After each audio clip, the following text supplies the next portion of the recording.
Fuel your summer fun at GNC. Now top performance products, buy one, get one half off.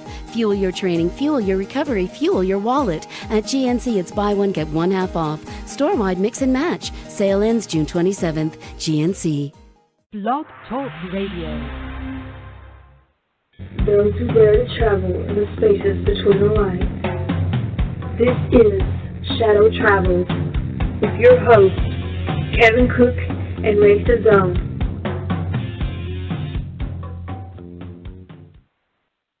Hello, everybody, and welcome to this week's episode of Shadow Travels.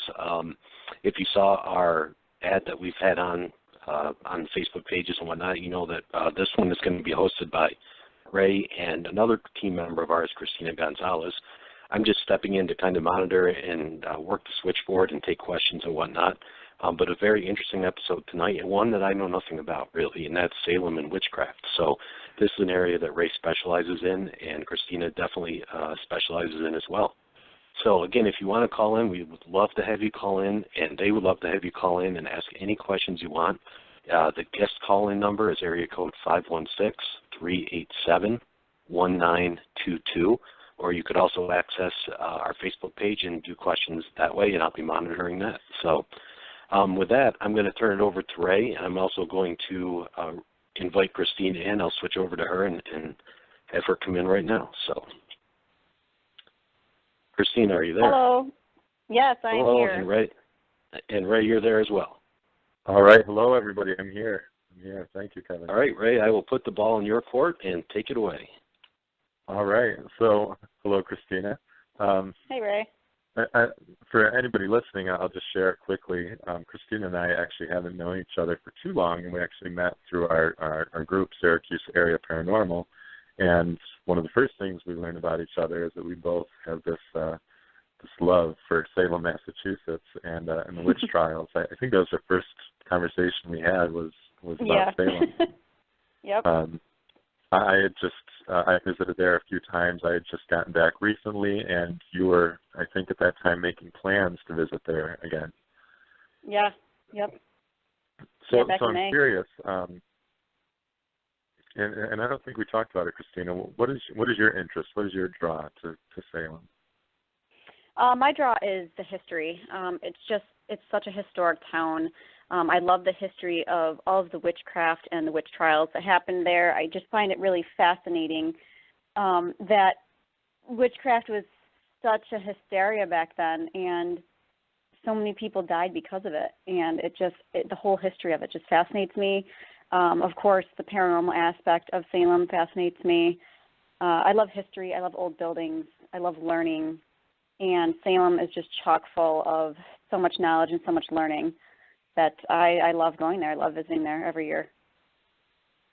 Yeah, same for me. I agree. You know, when I first went there, I went there because of the history when I was a teenager, and immediately fell in love with the village and like, you know, the paranormal aspect and all of it. It's just incredible. So for anybody who's not familiar, I want to give just kind of a brief history of life in Salem, and specifically I want to focus right around in 1692 when the witch trials were going on. So, as Christine, I'm sure you know, we in the United States focus more on the witch trials in Salem in the 1600s. However, history will show that this is nothing. It was nothing new, you know, worldwide. It was actually, you know, hundreds of thousands of people, I don't know, maybe millions, were affected across the world.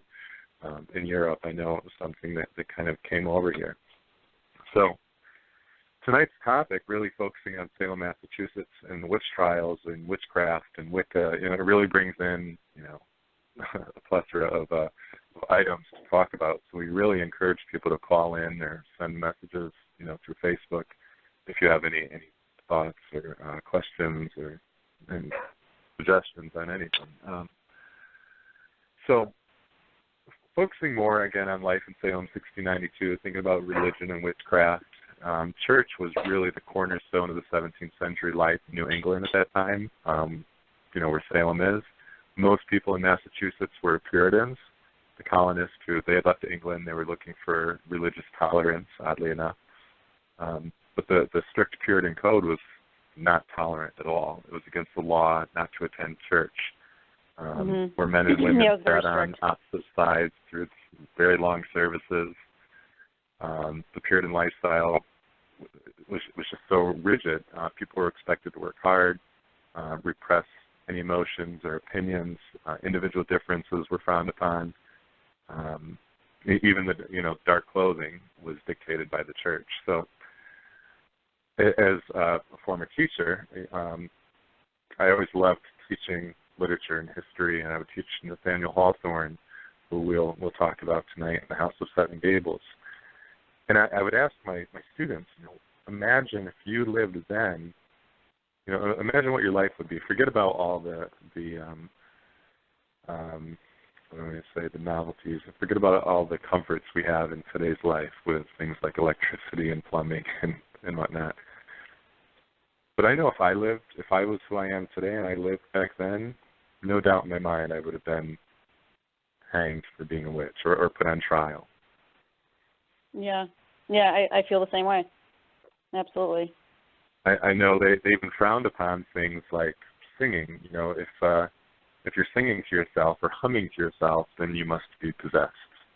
How many of us in the world today sing to ourselves, hum to ourselves, and talk to ourselves? Oh, all the time. So Ray, let me ask you a quick question. How common was it? How common was real witchcraft back then in Salem? Was it? I mean, if you said you could be humming and you could get accused of being a witch for doing that, how often did they actually find somebody who was legitimately practicing some type of witchcraft? I don't think that they really, here anyways, they really found people. Some of the craziest things that they would do to prove people were a witch or not would always lead to death. And Christina, I don't know if you're familiar with some of the, other than hanging men, if you're familiar with some of the other ways in which they would test to see if somebody was a witch or not. Yeah, I think wasn't one of them they would tie a cement block to their feet and they'd throw them in the river, and if they floated, they were a witch and they'd be hanged, and if they sunk, they were innocent, but then they'd still drown and die. Yeah, that was one of my favorites. And I go, that makes no sense. These are the things I would, darned if you don't. Again, right, it's a lose-lose situation. Yeah. They would burn people, to see if you would heal or not quickly. Obviously, if you didn't heal, you died. You weren't a witch. If you healed, you were a witch. And again, they'd put you to death. Wasn't there? Yeah. I'm sorry. Go ahead. Wasn't there another way where they said that they would feed a suspected witch a very, very salty piece of food, and if they said that it was too much, they were accused of being witch as well. Am I correct on that? Yeah. With the salt? Yeah. And I'm trying to think of some of the others. Really, no matter what, they had a number of torture devices, and I can't remember specific names off the top of my head, but basically, as you said, you're damned if you do, damned if you don't. Literally. Oh, yeah. Yep. You're either proven to be innocent, but you're dead as a result, or you're proven to be guilty, and then they kill you anyway. So you die anyway. It was such a strict way of life for them. Puritans, really, they believed the devil was just as real as God. Everyone was faced with the struggle between the powers of good and evil. But they also believed Satan would select the weakest individuals, and in their case, they thought the women and children, people who were thought to be insane, would carry out Satan's work. And they also believed those who followed Satan were considered witches. So what we know as witches today is not what they thought of witches or witchcraft back then. Witchcraft then was one of the greatest crimes a person could commit and was always punishable by death. So in keeping with the Puritan code of conformity, the first women to be accused of witchcraft in Salem they were seen as different or kind of social outcasts. So Tituba was a slave. Sarah Good was a homeless beggar. Sarah Osborne was an old woman who was kind of sick a lot. She also married her servant, which can't have that. So these were people who were kind of outcast. And again, I think about myself. I consider, throughout school, kind of an outcast in different avenues, different venues. Any so marks this on the body, would be. This is where the term. This is where the term witch hunt really, comes into play in modern times. Going after anybody with a different idea about something. Right. Absolutely. And if you go to the Witch Museum, they had a pretty cool kind of series of setups, a series of scenarios that they showed throughout history, showing exactly that, like the literal witch hunt. They did a really good job of showing the history of the Salem witch trials and everything. And it was neat because it wasn't, I guess it was kind of interactive. Like you would just sit in this room and each scenario would light up and you'd look around the room and it was this huge room. And it was just really neat how it could tell the story, and then you could visually kind of see how people lived and how the story unfolded. I thought it was pretty good. Yeah, I was most impressed. And if people go there, the Witch Museum, this one in particular, is right next to a Hawthorne Hotel, which I also highly recommend. There's great bed and breakfast all around, but Hawthorne Hotel, named after famous author Nathaniel Hawthorne, whose grandfather was also one of the judges during the witch trials. It was John Hawthorne, wasn't it, his name? Yeah. His grandfather was John. Yeah, I stayed at the Hawthorne. It was absolutely beautiful. Such a beautiful hotel, my gosh. Yeah, and we talked about that. I actually brought my family. I stayed on the third floor, and I think did you tell me you were on floor? We were on the sixth floor, just because we heard about the history of it, and we heard that a woman had committed suicide out of the sixth floor. She had jumped out of the window, and so supposedly it was haunted. We did not get any activity, unfortunately.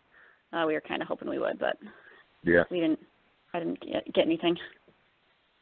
So I did one night in the hotel, definitely hearing noises, but not being at a place regularly. You never know if it's, old pipes or whatever, doors. But I definitely, being a medium, seeing things and whatnot, saw a woman in an elevator, and just kind of hanging out very quick. And then I went out on one of the tours. The tours galore for anybody who's interested in history and witch trials and voodoo. And there's so much more than just the witch trials. Pirates landed there. The House of Seven Gables was a really cool thing to go in as well. That was a really cool tour. Yeah, Nathaniel Hawthorne's House of Seven Gables. Anyone read that? Yeah. You know what else I found that was really interesting about Salem? I have never been to a town that moves more houses in my life. I think not every house, but a lot of the houses that we went to, like the Hawthorne house, I think, is it the Witch House as well? And they move these houses. And I'm like, how do you move a house?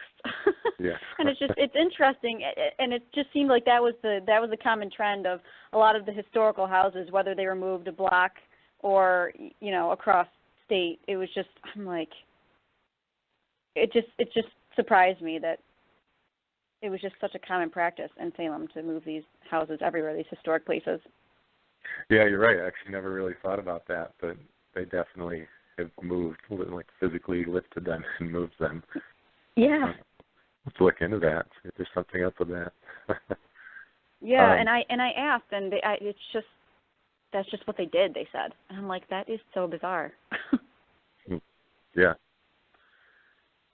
Let's see here. Do we have any, no calls at the moment. So again, if you want to jump in here at any point, you have questions or comments, feel free to jump in. So really, I got one more for you, Ray. Yeah, Kevin.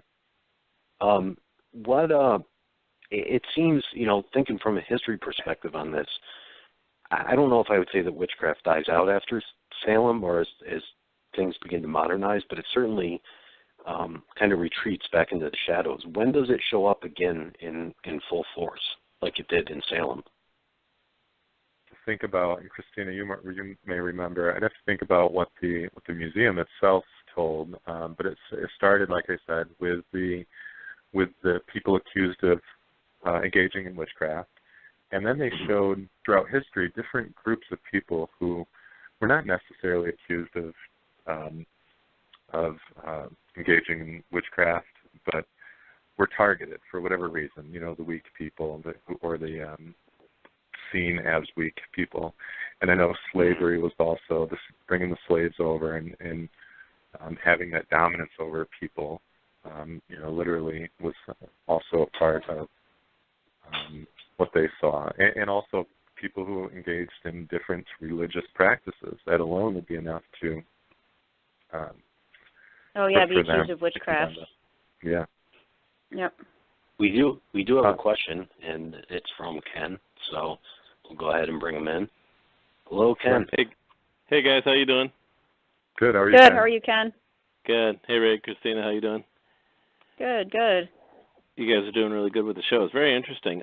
Ray, I was thinking you guys were referring to the House of Seven Gables, and Ray, I remember you saying, I think after it became public about some secret rooms, you had gone there to visit, and you were asking, I think, the tour guides or something about. You were saying there's something on the other side of that wall, or another room or something, and then afterwards, you were sensing that there was something, that wasn't revealed yet, and then it came to light that there were some other rooms. Can you elaborate on that? Sure. Yeah, and Christina, I don't know if you were able to see it, or if they had any part of the discovered room open when you were there. I know you were there more recently. I was there last September. When I was there, it's a very active place. As far as I know, they give walking tours, but it is guided. As far as I know, they don't have any type of paranormal tours in there. But very active. I was in there. First of all, it's the House of Seven Gables. It's historic. There's a book written about it. It's part of the history of Salem. It's part of the history of Nathaniel Hawthorne and his family. And he kind of made it a legacy once he wrote about it. But there are so many rooms, and actually I have to duck in there. I'm 6'4", and those the ceilings are quite short. Oh yeah, the ceilings, they're very low. Yeah. So you walk through the house. They give you a pretty good tour, and I can't remember which section I was in, but I feel like being drawn to this wall. Is there something more here? And is there another room? I can't remember at all. But I remember the tour guide. She's like, "Oh no, we see all the rooms. We go to all the rooms," and I didn't believe her. All right, whatever. I'm not going to push it. And then of course I don't want to give anything away, but the secret staircase, if you gotta go just for that alone. Yeah, that's the one that I went to. So I wonder if I had seen the one that you were thinking of, because the secret staircase is what I was thinking of, where it was like a brick wall and then it opened up into a door, and then there was that staircase that went up. Yeah. So they've known of that for a long time, and actually the history with that is that wasn't original to the house, but Hawthorne had included it in his book, kind of fabricated that part of the story, and then at some point one of the owners said, "Hey, I want to make this true to the story," and added it.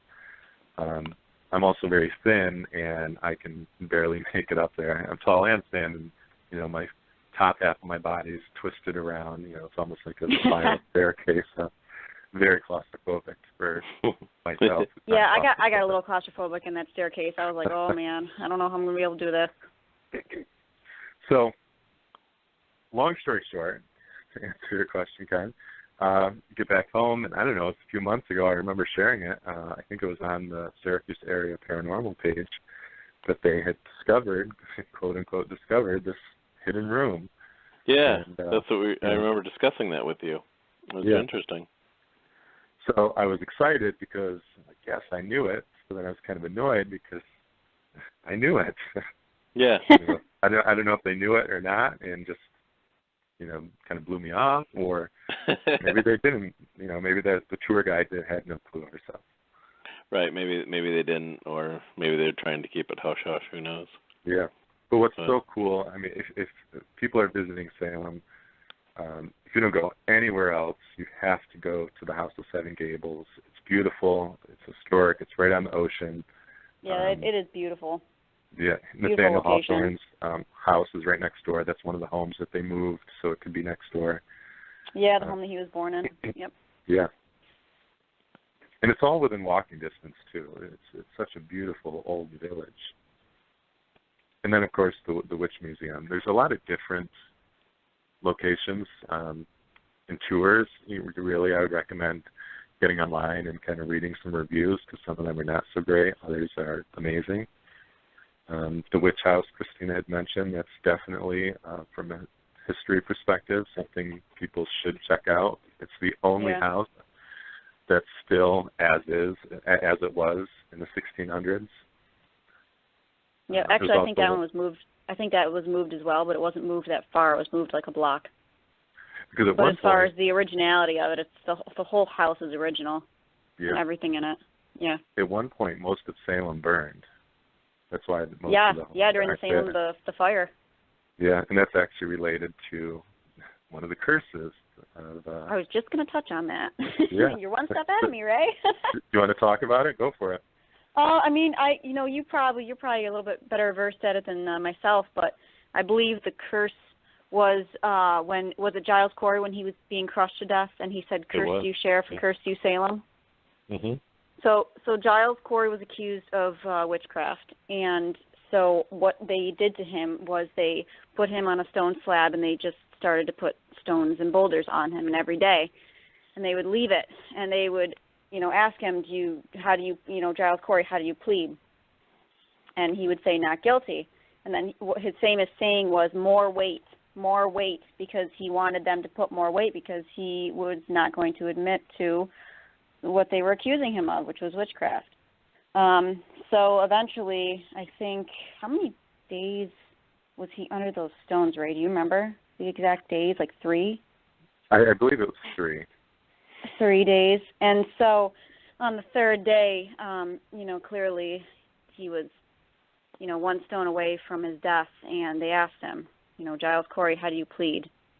And he said, more weight. And then his last words before he died were, curse you, Sheriff, and curse you, Salem. And that is believed to have put a curse on Salem, number 1 on each sheriff of Salem. Now, what was the curse of the sheriffs, though? What happened to the sheriffs, Ray?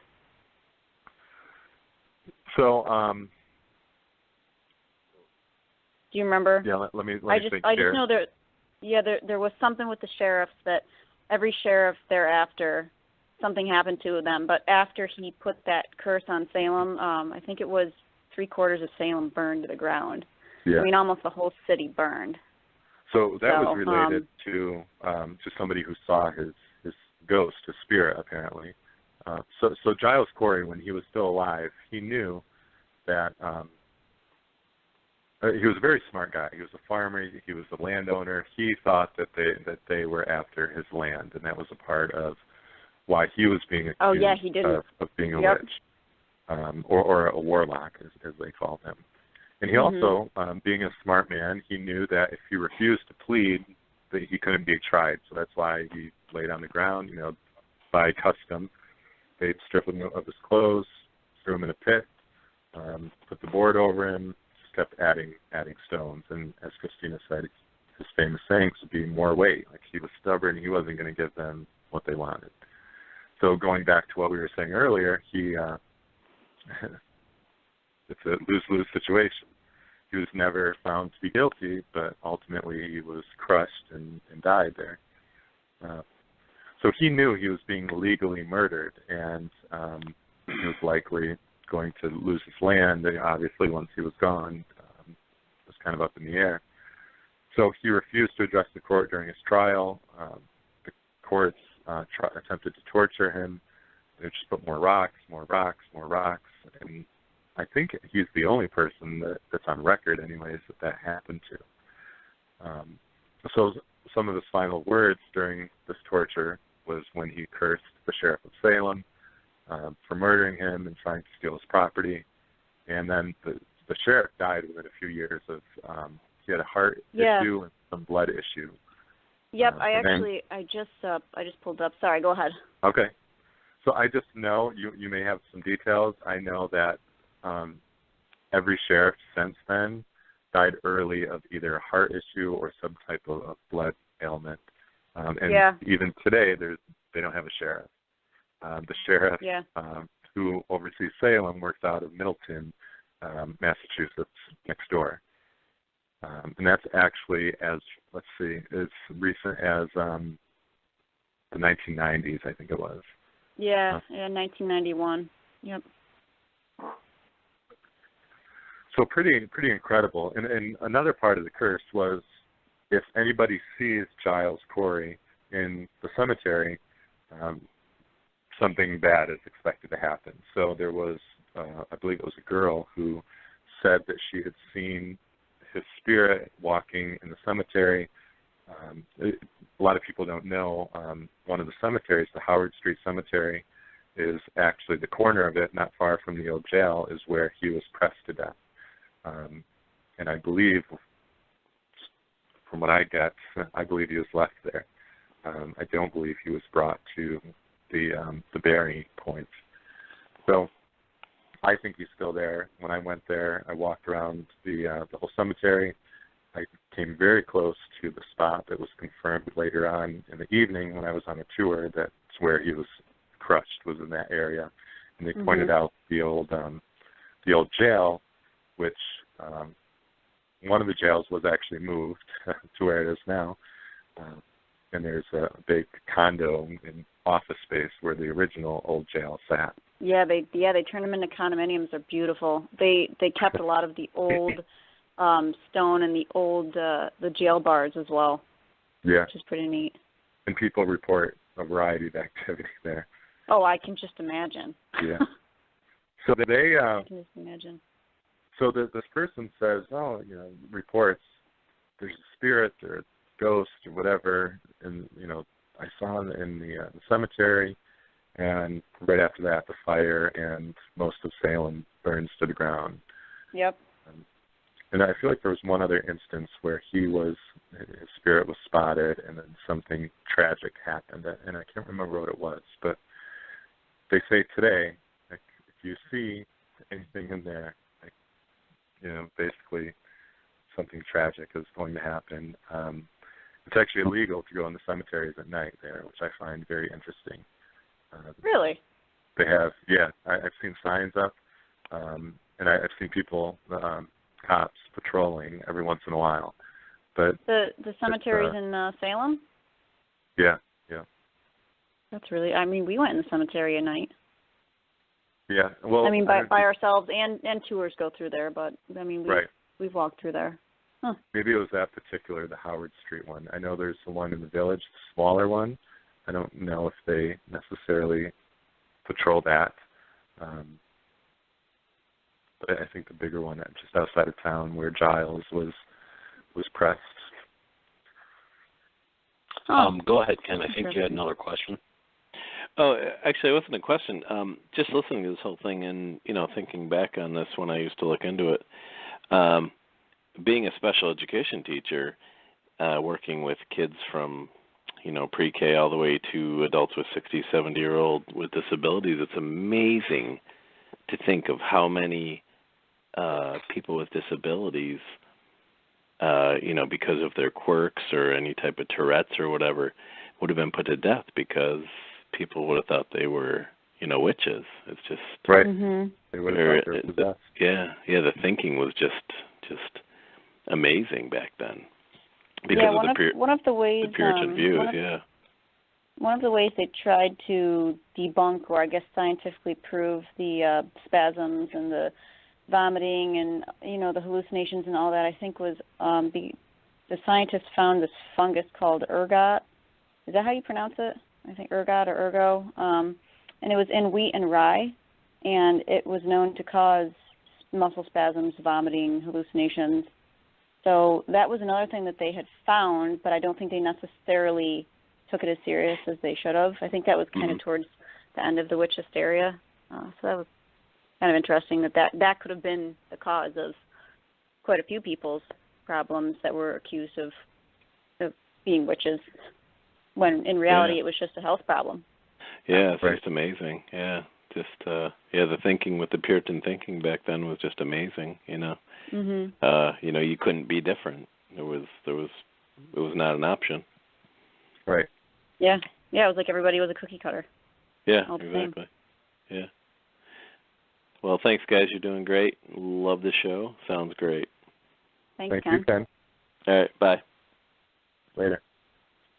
So, what's fascinating, and this kind of goes back to what Kevin asked earlier, talking about when did it kind of die out. And I don't think it ever really did die out. We just don't call them witch hunts these days. And the Witch Museum really talked about that, and I can talk about it as a member of the LGBT community, but that was kind of the last, or the most recent, I should say, group of people that they talked about kind of being singled out, for lack of a better word, or targeted. And I think it's very similar. The similarities are incredible. So same thing with the LGBT community as it was with people who were being accused of being witches. They were different. They appeared to be weak or inferior to the others based on their beliefs, and just went against what those people believed in. So it didn't really come to an end, or the witch hysteria didn't come to an end until people of higher power, of higher authority started being impacted, or their families started being impacted and being accused of being involved in witchcraft. So once that started happening, they had to, kind of step back and say, oh, wait a minute, you just accused my child of engaging in witchcraft, or my partner. And I think John Hawthorne was one of those people. He was, yeah. Yeah. And I kind of relate that to people today. And again, I'm talking more specifically in terms of what I'm familiar with, the LGBT community. A community that was really singled out, thinking back to the 80s and the AIDS crisis and people trying to ignore it. But then once other people, higher profile people with money, and straight people started being affected, the government says, hey, wait a minute, we should probably address this. And it's the same as it was in the 1600s, different circumstances, but once the people with authority and with power and with money started being impacted one way or another, they put an end to it, or they tried to seek alternative views or ways of living, if you will. Mm-hmm. That makes sense. Now, Ray or Christina, either one, can you speak to the difference between, I guess true witchcraft and Wiccan beliefs? And I know there's a couple others out there that I've heard of, but I'm not all that familiar with, but are in the same genre. Sure. I think. Yeah, go ahead, Christina. No, I was going to say, I can't name off the top of my head, but Wicca is just one part of the pagan religion. I feel like the pagan religion is more of like the umbrella. It consists of a lot of different smaller religions, I guess you could say. There's the Wiccan religion, and then there's like modern, help me out here, modern paganism. Hang on. Yeah, I actually was going to go through, since we have some time, I can go through some different types of witches, if you will. And, it's something I've struggled with for a while. I'm very interested in religion, and I've never really subscribed to any one type of religion. And I got to say, Wicca, or being a witch is something that I've been able to most identify with and understand, because it is and always has been being more about nature. And that's what the healers. That's what I've most aligned myself with as well. I know that there's like Druidism and all these other different ones that I'm not familiar with at all. In fact, I just learned about them last year at a pagan festival. Yeah. Which is coming up. I forget the dates, but locally here. September 17th. Yes. Are you going? I am going to go again. I had a All really right. fun time last year. Yeah, September 17th. It's at Long Branch Park again, and it starts at 9 a.m. And there's a lot of cool things. There's a drum circle. There's a lot of different vendors. There's food. I mean, it's just a really good time, and it's at a beautiful park. I had a great time last year. I thought it was really, really fun. Nice. Well, I'm sold. Maybe we can all go together. Yeah, I'll go. I'll go with you. So what they were talking about at the museum too, like these were healers. These were people who used herbs and plants, and they used nature as a source of life for a variety of reasons. And that's what a lot of us do today. Kind of taking a holistic approach to living, an organic approach to living. So there are a lot of us today who would be called witches, especially if we lived back then. So that kind of brings me into my next question I was going to ask, and that is this where the whole idea of spells comes from, do you think? Because they were making things, or is there something else with that? To me personally, spells in the Wiccan religion, I believe they almost originated from, like, a spell is basically a prayer. I'm sorry, I think it was the other way around. A prayer originated from back in the day when the pagan religion was the most prominent religion. They're essentially the same thing. A spell is a prayer. It's a chant. The only difference is we might use different items such as herbs or candles or crystals or other objects. They're very similar, and I think people think spells are, you have a wand and you're like making magic and stuff's coming out of the wand. I think that's what people think. Yeah, and that's not what it is. I mean, it really is essentially a prayer. It's a chant. It's essentially the same thing. To me personally, I don't know. What do you think, Ray? Yeah, absolutely, and it's different for different people. And I think kind of the solitary practitioner, as far as Wicca is concerned, is probably one of the most popular types of I guess, practices. And we who don't, I'll speak for myself, who don't really believe in organized religion as it exists now, or then, that's the approach I take. And we use, like, sage. We sage the house. We cleanse the house. We use a mix of different herbs, with essential oils. Those are all, could be considered magic. As far as if we were living then, it would be magic. It would be something that was not godly or not. Yeah, it'd be unholy. It'd be frowned upon. Yeah. So using different herbs, different, water, as Christina said, stones, crystals, all of that is a type of magic. And I think there's so much power into the energy that we put out. Being positive, you get it back. I believe in karma. If you're negative, that's what you're getting back. So there's a difference. People think witch or witchcraft, they think of black magic, and that's not the case at all. Obviously, there are people who are Satanist or into black magic or into, I guess the dark side of what's out there. And so, do they fall under the category of witches? They may. No. Or is that... My answer is no. Okay. Short answer. They may call themselves that unknowingly, maybe not really understanding. I think a lot of times people in those situations don't really understand what they're doing. That's my opinion. They don't really have an understanding. They don't belong there. kind of alone. Not necessarily. I mean, they can get into cults and things like that, but yeah, unfortunately, those people, I feel like they give Wicca and they give paganism sometimes a bad rap, a bad name. I can't tell you how many times I have a pentagram ring that I wear almost every day. It's just a part of my jewelry. And I've had so many people ask me if I am a devil worshiper or if I worship the devil. And I don't think they understand. I think they just see that symbol and they think that's what they think. They think like the darker side of religion or worshiping or whatever. And I have to explain to them that if you turn any type of symbol upside down, well then yes, it will become satanic if the 2 points are pointing up. But, you know, I wear it as the single point is pointing up, and that means God-loving. It means peace.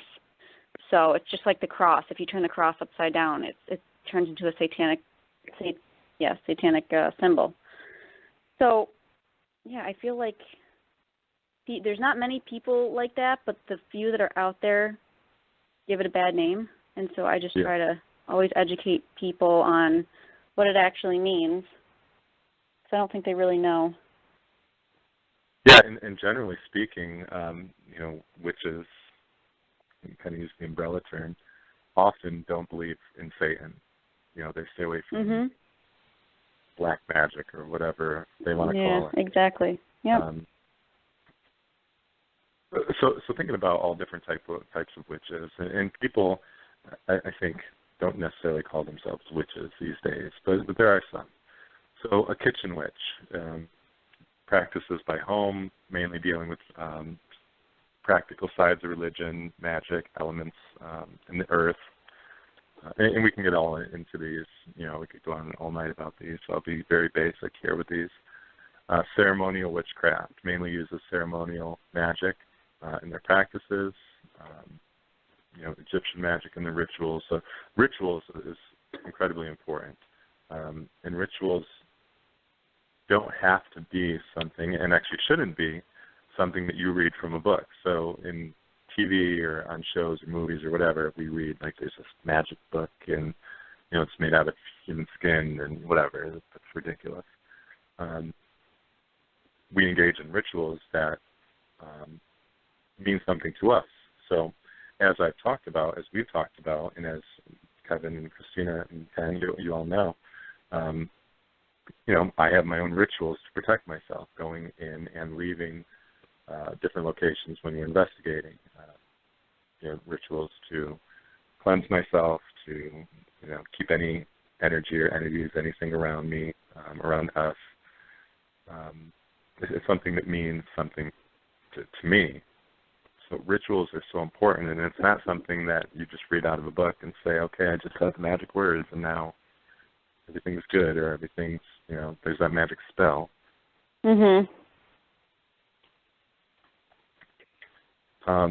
So there's Celtic Wicca, goes by the elements. The ancient ones you might hear, nature's also very involved. They usually identify more as healers. A lot of times they're the ones, they work with the plants and the stones and the flowers and the gnomes and the fairies that they can see. You know, that's not something that I have a friend who talks about seeing them regularly. That's not something that I have seen or experienced myself. Eclectic witch doesn't really follow a particular religion or tradition. Study and learn from a lot of different systems and use what works best for them. I think I'm more of like the solitary practitioner or the eclectic type myself. You know, I feel like I don't really belong with any one group. Have you ever read the book Wicca Solitary Practitioner? I have, actually. Yeah, actually, I was going to recommend that for anybody who's interested. Wicca, A Guide for the Solitary Practitioner, written by Scott Cunningham. Definitely a book I would recommend for anyone interested. And also a book that I picked up in Salem, and it was printed in Salem. It's called Wicca, The Ancient Way, and it's a very, very short book, and it's actually kind of a difficult read. It's very wordy. It's only about, let's see, I have it right here. It's 37 pages long, but just some of the vocabulary in there, like ELA teacher, and I'm having a hard time with some of it. So it's definitely a more difficult read, but it really gives a very clear picture, I think, of ancient Wicca. So I could go on and on, like I said, about the different types of witches and rituals, but it's really concerns with people and their own beliefs and their own needs and what works best for them. Mhm. Yeah, and also in the Wiccan religion, not to get off the subject of rituals, but I know that usually people that are Wiccan practitioners, the afterlife, they don't believe that the afterlife goes somewhere. They believe more in the soul, and they believe in the soul moving on, reincarnation, which I wholeheartedly believe in. I believe that, a soul never dies. Your soul is your energy, and energy never physically dies. So where does our soul go? And another actually really great book, Journey of the Souls, I've read, and they've done so many studies on people that have had near-death experiences or had out-of-body experiences, and all of the cases are so familiar with each other. They have the same type of experiences, and it's a really good read. And I just think it's really interesting, the difference between, like Catholicism and afterlife and like our afterlife.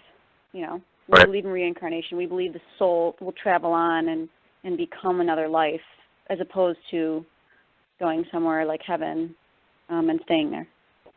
So just a quick comment that this is interesting to me because I see a lot of parallels and similarities with Native American religions, or Native American beliefs, I guess I should say.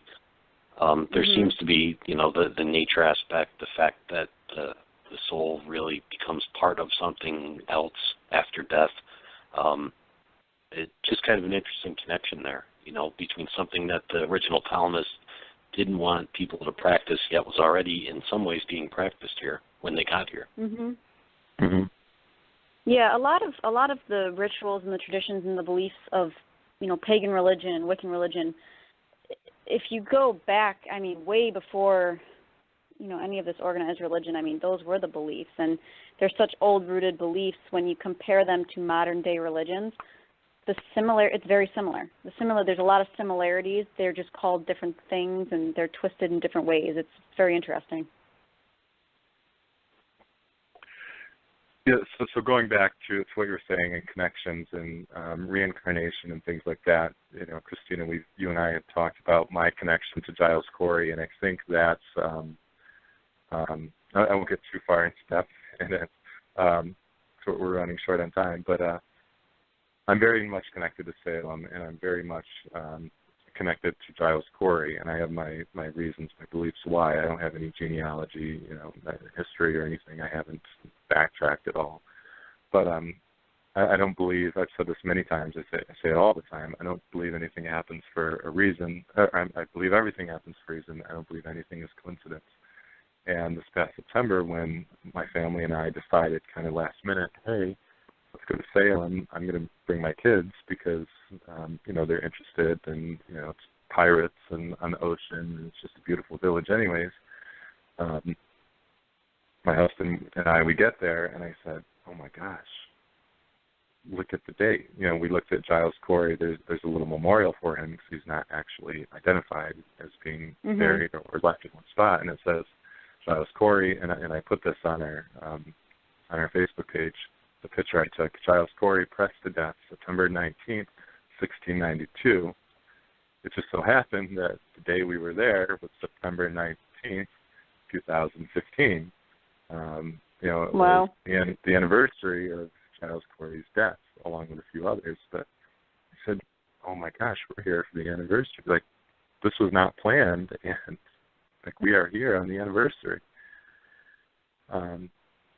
So again, I don't think that was coincidence, and I have other things I could get into as far as why I feel more connected to them. But that may be for another night. I wanted to talk a little bit about, so we talked about, oh gosh, there's so many things we could talk about. I know. I could still talk about so many more. Yeah. Spectral evidence so much more to talk is about. something, people would have, visions, or kids would say that they had a dream that somebody was involved with witchcraft, and then all of a sudden that was enough for somebody to be arrested and put on trial. So young Nathaniel Hawthorne, one of my favorite authors, as I've said, wrote a short story that I recommend, one of my favorite stories to a talk, called Young Goodman Brown. And it's full of analogies and personification and just, hidden messages that you could really sit and analyze all day. His name is Young Goodman Brown, and his wife's name is Faith, and it takes place in Salem. And I won't ruin the short story for you, but spectral evidence, dreams, and having these visions is a part of the history and a part of the story. And again, as a medium, as empaths, as sensitive people, as whatever we call ourselves today, if we lived back then, we'd be dead. Like, we'd be on trial. And they would take those people. Christina, did you see the holding cells that they would put them in? Oh, at the Witch Museum? Yeah. I mean, I did. Tiny little cells. Yeah, 2x2, 3x3 spaces where you couldn't even lay down in. That's part of how they would torture these people and try to get them to admit to being a witch. And then again, as we've said a couple of times, they would lay there and die, or they would admit and be put to death anyways. So these people were never, they were never given an official burial. They were brought to the gallows, which recently has been found, and I shared that on our Facebook page a while ago. It's actually behind an old Walgreens and right next to a playground in a park. So I did find the spot, and I went there with my family, and I got what I could get myself. We also used Spirit Box there, so my family could hear, and the name Giles came through very clearly. So we definitely got activity there, and there were some locals who were saying, "Don't go there at night. You can't go there." And I think part of that is, they're trying to keep people out there at night. Just because, they want to, it's part of making it creepier. But also, I believe, and I say this a lot, I'm more afraid of the living than I am the crossed over or the unliving, not living. I think people do go there with bad intentions. Living people go there, or people who are into black magic or Satanist or whatever. They go there for all of the wrong reasons. Yeah, that would scare me more than, the dead. Yeah, absolutely. So the burying point, basically what happened, they would bring the people to this spot away from town, and they would hang them, and then they would pretty much cut them down and throw them in a hole, kind of a mass burial. So that place has been located. They haven't, as far as I know, they haven't done any excavating or anything, but it would be fascinating. Actually, I don't even know if anything would exist 200 and something years later. Oh, I know. And to identify certain, bones or DNA, and it just, that would be really interesting. And who knows if you'd even, find everybody, because a lot of the families, sometimes they would go later on at night and they would retrieve the bodies illegally to give them proper burial. So some of those bodies aren't even there, and we don't know where they are. Yeah. Ray, have they found any artifacts at all that would lead them to, point in the direction of witchcraft? If they found anything physical, any actual artifact? No, nothing that I can recall, other than, as we were talking about earlier, just some ritualistic items that we use today, things like, little vials to make what they would call potions. We might call, tea to drink so we feel better, or, oils to, put on our stomach if we have a chest cold, or, things like that. There were no like voodoo dolls or anything like that.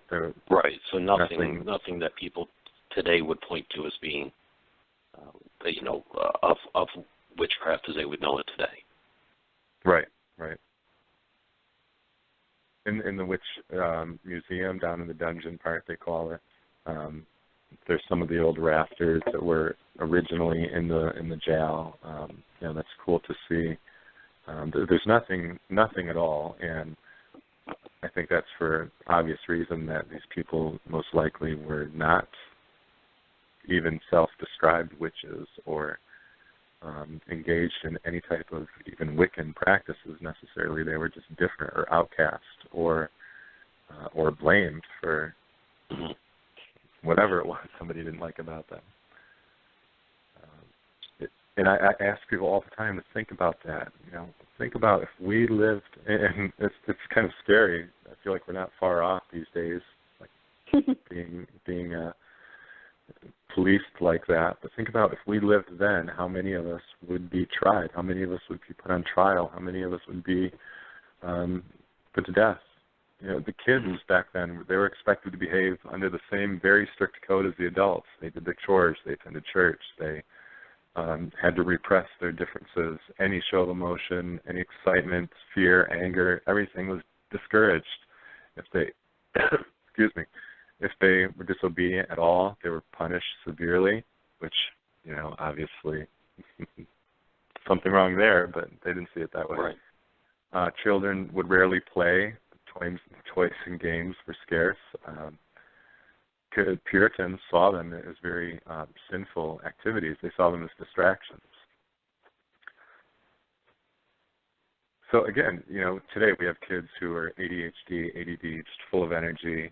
Back then, those same kids would be possessed, or they would be under the influence, or they'd be a witch. And education had a lot to do with it. A lot of times children would learn to read, but most households that only own the Bible or maybe some other religious type of books that focused or described evil spirits or witchcraft in a lot of detail. So there were not books like we have today that were written for kids. It was, this is the book, this is the Bible, this is what we live by. We're warned against bad behavior. You're going to be punished. Everything's a sin. Right. There's no free thinking. Yeah. And, it's really started because a group of girls started accusing people. They were saying, I saw them in a dream. I heard them talking to somebody. I saw them with a cat. Spectral evidence is what they would call it. Mm-hmm. So they started accusing people. We do have to wrap it up. We got about 2.5. Well, we got 2 minutes left now. We have to kind of segue into our show afterwards. But Christina, thank you for coming on and talking about your experiences at Salem. Thank you for having me. Yeah, definitely. Anytime. You're always welcome to come on. We'll try to get everybody from the team on at least once on here to talk about stuff with us. So we'll be talking soon. So have a good night. Great. Have a good night, guys. Thank you. Thanks, Christina. Thanks. All right. Bye now. Bye. All right, Ray. So we have to hand it over to April and Keri with Freqs and Geeks. They have Tim Hoover from Cities Paranormal coming on. A big show for them. But we'll be back next week with a different topic. And I'm thinking maybe if we can make it work, maybe something a little more, something a little more psychological. Maybe we'll see if we can get something going on with dreams or dream interpretation or something along those lines. So we'll see what we can do for next Tuesday. Yeah, something a little bit, kind of move away from this stuff just for a week or so. And, something still connected but a little different. So we'll switch it over to them. Thanks, everybody, for listening, and have a great night. Yes, thank you.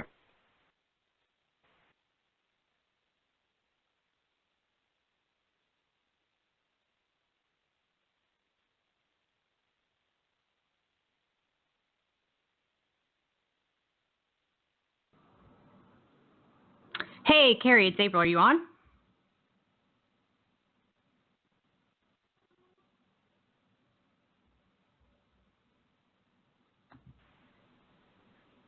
Yeah, can you hear me? Yay. Okay. But something weird's going on tonight, as always. As freaking always. Yes, I can hear you. Yeah, it's supposed to come through, but then I heard the unmuted, so it was okay.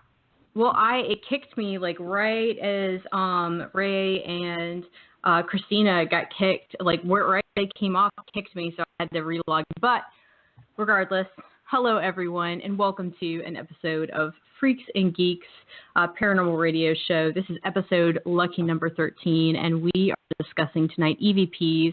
We are lucky enough to be joined by Tim Hoover from Cities Paranormal. But before we start getting into the nitty-gritty, Keri, how was your week?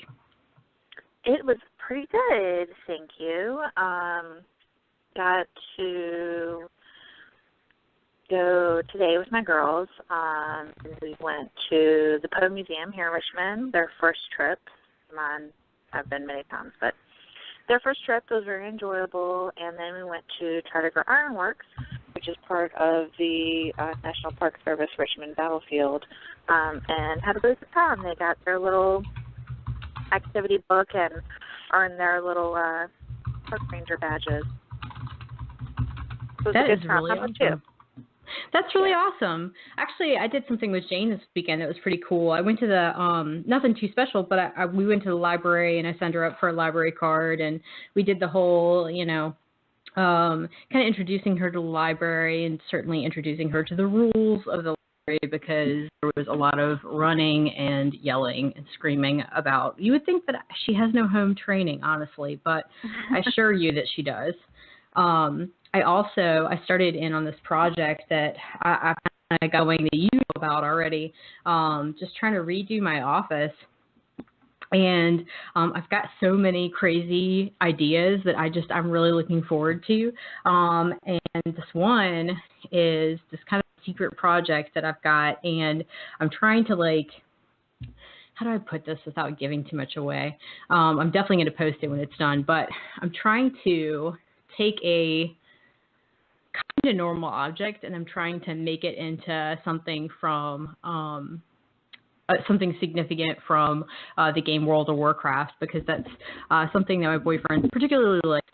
And so I'm trying to do it. So I got invested. I got all these things, all these craft supplies and stuff, and I'm getting ready to do this thing. And I'm like, you know what? I'm totally getting cold feet right now. I can't. I'm spending so much money on just the supplies that I'm not even sure I'm going to be able to do it in the end. I've never tried to do anything like this before. So didn't really know what to do. I finally figured out, you know what? So I started thinking about it, and I started talking to one of my buddies at work, and he is a huge live action role player. And, us at Freqs and Geeks, we try to embrace every kind of geekery, every kind. It doesn't matter who you are. We're going to embrace you with open arms. And Keri and I, neither one of us, at least as far as I know, Keri, good God, I don't know, but speaking for myself at least, I've never tried LARPing, but I think we might try it in September. We talked about it. Well, my buddy, one of his friends actually owns this company called Freya's Forge, and she makes these incredible, very intricate, very colorful, really, really well-designed shields. That is her bread and butter. So this is not a shield, but I kind of talked to her about it. I was like, hey, listen, I really like your stuff. Your craftsmanship is fantastic, and I'm really interested in trying to get this project done. So, is there any way you think you might be able to help me, give me a hand here? And she was only too happy to do it. And I told her that I would shout her out and make sure that she knew that I really appreciated it. And I posted it on the Freqs and Geeks Facebook page. So if you're interested in that kind of thing, having somebody make a custom shield for you that is very, very intricate and just absolutely gorgeous, then by all means, please visit her. Again, that's Freya's Forge. It's plastic dipping. I'm not even sure what plastic dipping is necessarily, but it's very cool. I've seen a handful of really, really great LARPing costumes that were done with plastic dipping, and it's you can't get that quality any other way. So I can't wait for the results. I can't wait to see what it's like. I'm definitely going to take pictures of it and post it pretty much everywhere because I'll be very proud of it. So I can't wait to see it. And Keri, you know what the details are, but. Yes, I'm very excited to see the end result. And if you go onto our Facebook page, the shield is beautiful. Yeah, that's so cool, right? I told Tim. Oh, sorry, go ahead. Oh, that's okay. I was just going to explain plastic dipping. Oh, yeah, please do it, because, God, I don't know. It's a rubber coating that air dries. It started out as like the grips for tool handles, but it can be used for all kinds of things. That's really awesome. Yeah, I kind of got a little bit of it, but it's incredible because I watched a lot of the YouTube, like, do-it-yourself stuff. I was like, oh, yeah, maybe I can do this. No. So I'm lucky because I watched all this and I basically came to this realization before I actually bought any supplies. And so I probably saved myself a solid $300 that I would have spent and then not even known if it was going to be, like decent or not. So hopefully it'll come out really well. I'm sure it will. Like looking at the rest of her stuff, it's freaking incredible. Now I need a custom shield. Now, like I was talking about it and I was like, dude, seriously, I need a custom shield now. I need, like the shield of Mooneyham. Like, I don't know. And that's why I was commented, like maybe I could make it a buffalo tar. Like maybe that could be Heck yeah. my freaking talisman. Absolutely. Yep. I also embraced a little bit of geekery earlier today, and I took my sorting quiz for the American School of Witchcraft, which would be Ilvermorny, I think is what it's called. So J.K. Rowling, obviously, she wrote about Hogwarts, and that's obviously going to be the English equivalent of, the school for magicians. But there's also an American school. I think there's actually 7 more other than that, but Fantastic Beasts is supposed to be based in the American School of Witchcraft and Wizardry.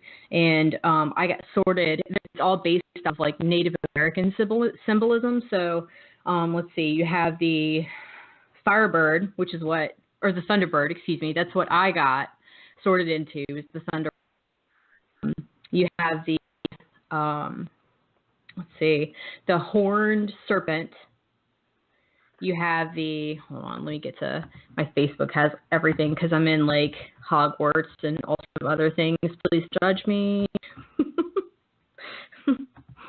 So many. What are you asking me? Well, the Thunderbird and the Horned Serpent are both part of Native American mythologies. Yeah, it's all based off of Native American mythology. Okay. Oh, yeah. Quiz. Oh, yes. Oh, you have to. Yeah, you absolutely have to. Well, first, do you know what house you're in on the British side? I do not. You don't? What? No. I know. I'm sorry. Oh, my God. Well, how about this? Wow. While we're talking, I will find out and update later on. Dude, I can't do that. Yeah, okay, so Wampus is another one. The Horned Serpent, like I said, the Thunderbird, and then the Pugwudgie. Now, I knew what the Pugwudgie was because it's actually there's paranormal lore. All these have paranormal stories associated with them, but the Pugwudgie I've actually heard. I've actually read a lot about, and basically it's this little tiny, like it's almost like a little troll, and his whole thing is like making mischief, and some people think that he's like a shapeshifter, and it's interesting. Of course, I've read the mythology of the Thunderbird, so pretty interesting. I love it. I love my geekery. But anyway, so our geekery for tonight is going to be all about EVPs. So I want to go ahead and take a second to describe EVP, and then we're going to go ahead and bring our guest on, who we have been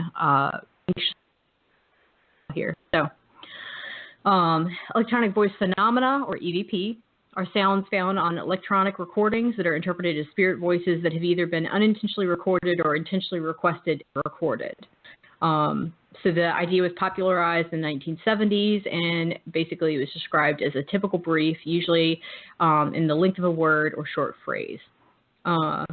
So everyone considers it to be paranormal phenomena, often found in recordings with static or other background noise. However, psychologists regard EVP as a form of auditory pareidolia. So what pareidolia is basically interpreting random sounds, voices in one's own language. It's the same thing with photographs, right? You can get pareidolia from that as well.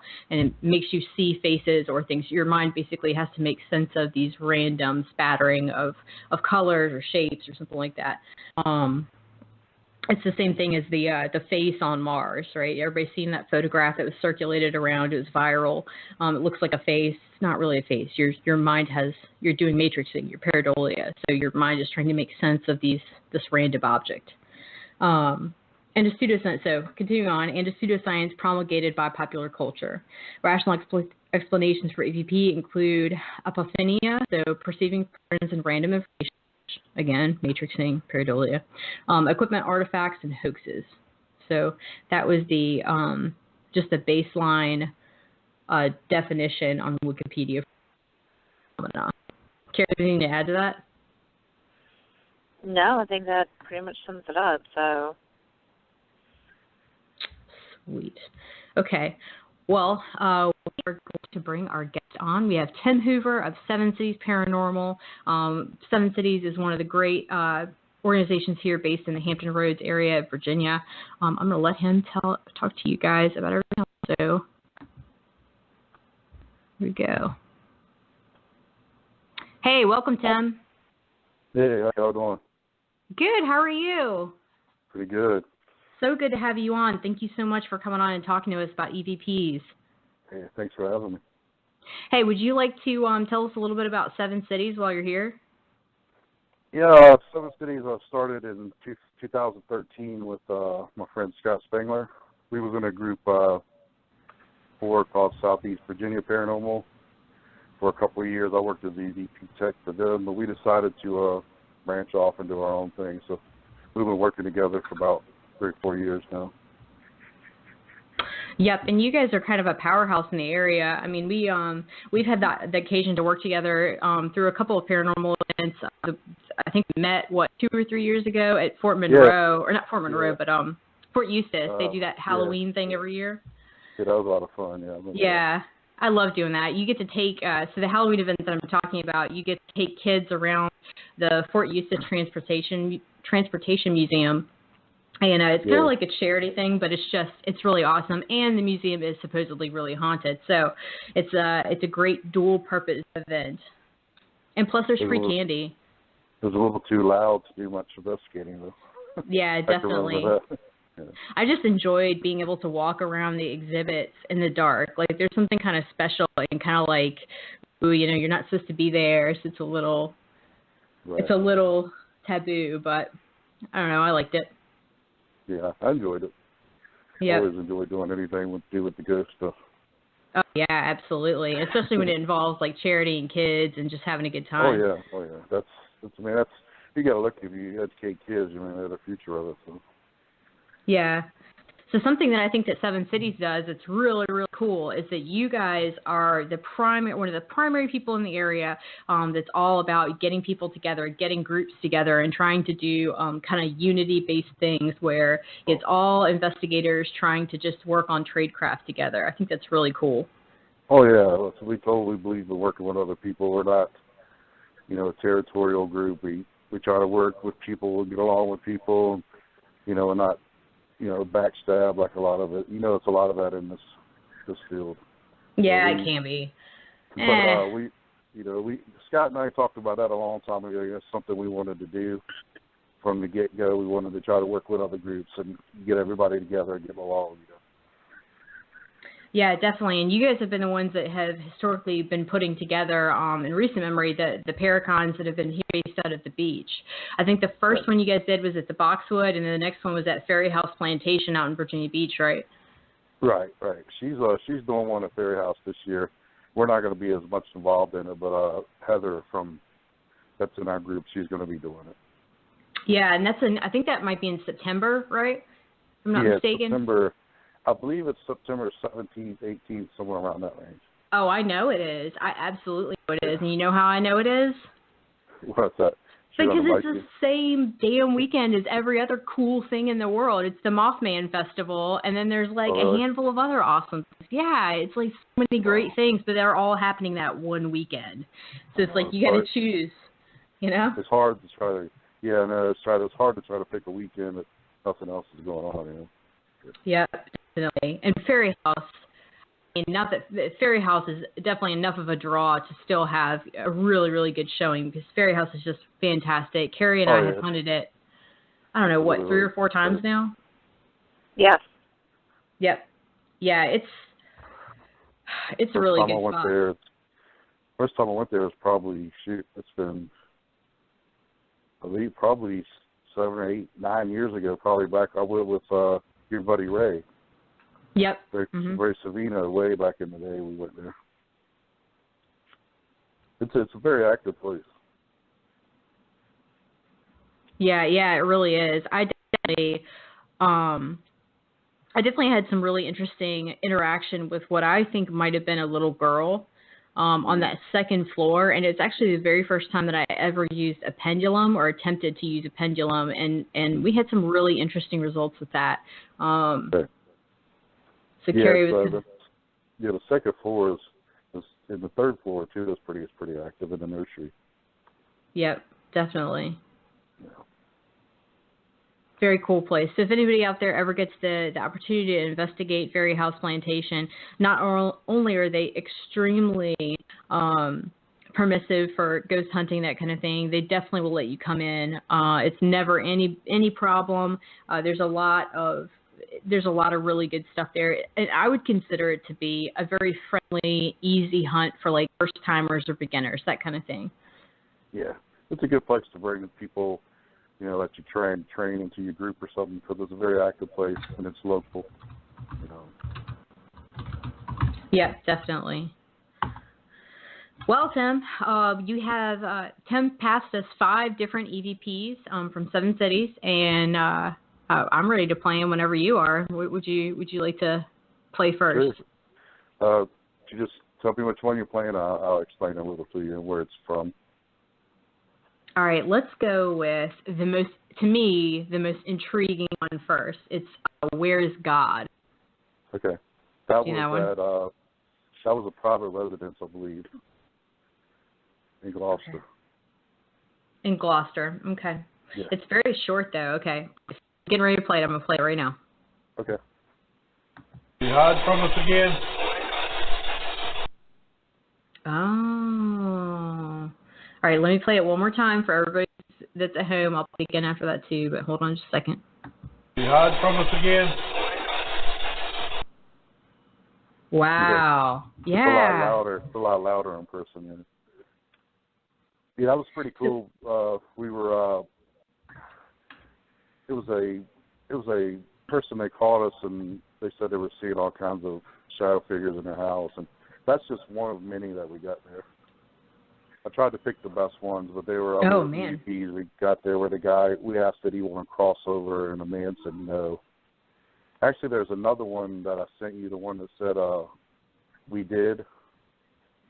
We asked if you crossed across the water, you know, because there were watermen. And I said we did. Yeah, I see it. I sent you that one too. Yeah. So this is a private residence where the owner called you in, and so one of the purposes of this radio show is for people that are just very, very baseline beginners. And so this is actually the very first in the series of how to do evidence investigation. So can you walk us through a little bit of that hunt? How it happened in like a deconstructed kind of way? Talking about like from the first when they call us, or yeah, so they called you because they were having this crazy activity in the house. Yeah, we actually do a phone interview first, and then after that we'll set up a time if we think that it's worthy. We'll go out and do an actual personal interview with them, and we talk to them a little bit about what's going on. We take some pictures and talk, and we decide we want to investigate. And usually we set up a time and investigate, but you have to with everything. You have to ask people, about medications they take. I know it sounds crazy, but some people think they see things when they really don't. So we've had that happen plenty of times. Oh yeah. You got to go through the whole, question routine, about, medicine they take. Right. Were they drinking? Anything. I know it sounds funny, but you got to ask everything. And then if we decide that that people are normal and they actually think that they're experiencing something paranormal, we'll set up a time and come investigate it. Because a lot of these people, they don't have anyone to turn to except for groups. That's why we're all here. That's why we do what we do. So we try to help everybody that we can. Yep. Yeah, Keri and I actually had a really interesting one. I mean, it was an RTL case out in Williamsburg, and it was a private home. We were able to help them. The woman in the house, she had just had surgery, and she was on some pretty heavy pain meds, and then it didn't help that her clock radio was right beside her head, and the EMF was insane.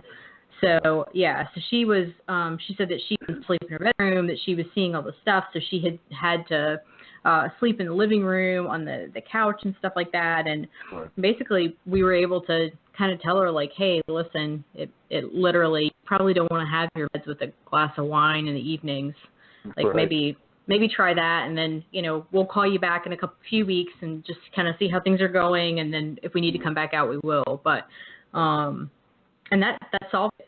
So that's kind of cool. Cause I remember we did a case at Virginia Beach where someone would call us about they're having all these problems in their house, and the first thing we check is the EMF. Because if you're EMF sensitive, it'll make you hallucinate everything, like you're seeing stuff. So the first thing we did is we checked all the EMF, and it was all in the front end of the house by the power lines. So we suggested that they move their bed away from the front of the house to the back of the room. And since we did that, they haven't had any more problems. I mean, it's just simple things that you could do, to solve a lot of problems. Yeah, definitely. That's that commonsensical analysis of the situation that really will carry you far, especially in the paranormal. Yeah, because I'd say maybe 80% of people that call us, we dismiss as something that's not paranormal. It's something that we can explain. It helps the Scott's an electrician, so that helps a lot too. So oh man, I didn't even know he was an electrician. Yeah, he's an electrician at the shipyard, but you can put a lot of, explain a lot of things, science that's not paranormal. There might be, 1 or 2 cases out of the 10 we get that's actually could be something that you can't explain. Yeah.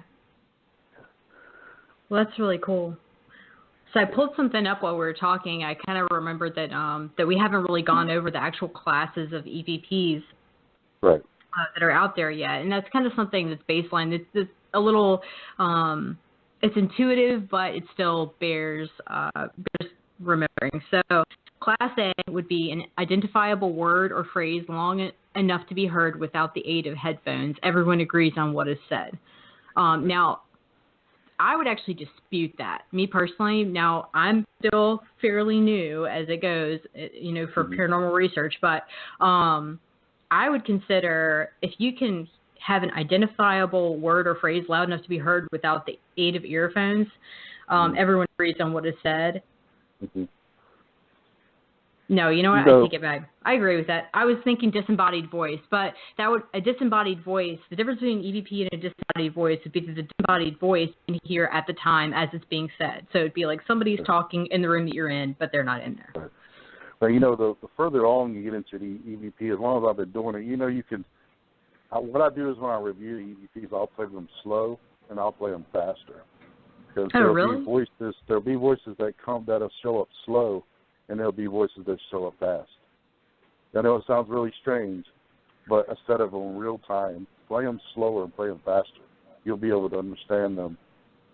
You'll be able to understand them slower or faster than you will at regular time because of the way it's trying to come through it and print onto the tape. I know it sounds weird, but I'll give it a shot. Yeah, I'll give it a shot. Because I know Ray does that because when we and Ray used to work together, he used to do that too. So. What kind of software do you guys use? primarily? I use Adobe Sound Booth. Oh, nice. That's a new one.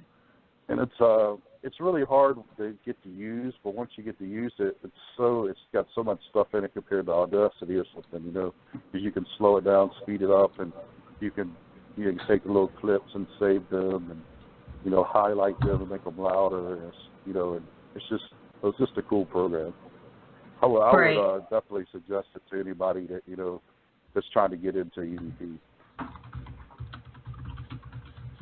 Now, is that one free or does that one cost money? It's pretty. I think it was about $100, but it's well worth it. So definitely something to think about. Yeah, it's well worth it, especially once you get used to using it.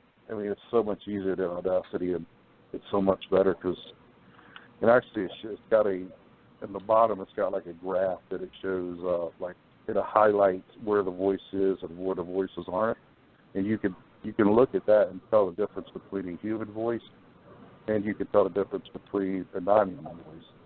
So what I've done in my group is I've took everybody in our group that we work with and I record their voices, so I can highlight that and I know what their voice looks like compared to, like, say, if it's an EVP. I know it sounds weird, but I'm real anal about things like that. But that is such a great idea, honestly. I'm writing it down. You get used to doing that, and I don't know, just so that way you can, if you hear a voice that doesn't sound right, like what I'll do is when I'm reviewing EVP, I'll record anything that doesn't sound right, anything that's not a voice that I've recognized through the people in my group. And then as a group, we'll sit down and we'll review those clips that I make, and then we'll determine, if we think they're EVPs, and we'll, I try to match the video up to where I got the EVP so we can see what's going on at the same time as we get the EVP. Yeah. It makes a lot of sense because you can look and you might can see if someone walked in the room or someone made a noise or something. Right. It's such a great idea. I can't believe I've never thought of that before, but that's awesome. Yeah, I love EVP. That's what I've got into doing this for. But the first thing is the number one evidence that you get. What do you get most time on investigations? You'll get EVP. You might get a video, but that's like, one. And I've been doing this for 20-some years. I think we've got 2 or 3 video pieces. But you go to a investigation, you could get 20 or 30 EVPs I've got out of some places. So. Right. I just think the EVP is just so interesting. That's one reason that every group I've ever been in, I've always been an EVP person. Even since I started our own group, I still do all the evidence myself. Yeah. Scott just walks around. He just walks around and looks pretty. I do it. I've heard that. I've heard that about him. He's a good guy, though. I ain't gonna talk about him, but he handles the politic parts. Yeah. Which I don't like. So he's like the salesman, Yeah, and I'll handle the behind the scenes, the dirty work. I'm fine with that. Yeah. But we work together, so whatever I don't have, he has, and whatever he doesn't have, I have. It works out. Yep, definitely. All right, so it sounds like We Did kind of goes with that whole thing, so I'm going to play that one now, if that's cool with you. Okay. Yeah, go ahead. All right, I'm going to play that one right now. Across the water.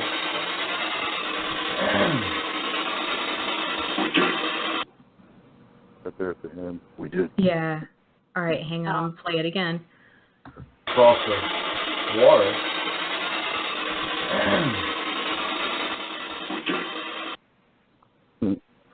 I just think that's cool. Yeah, that's really cool. What else are you guys using in that?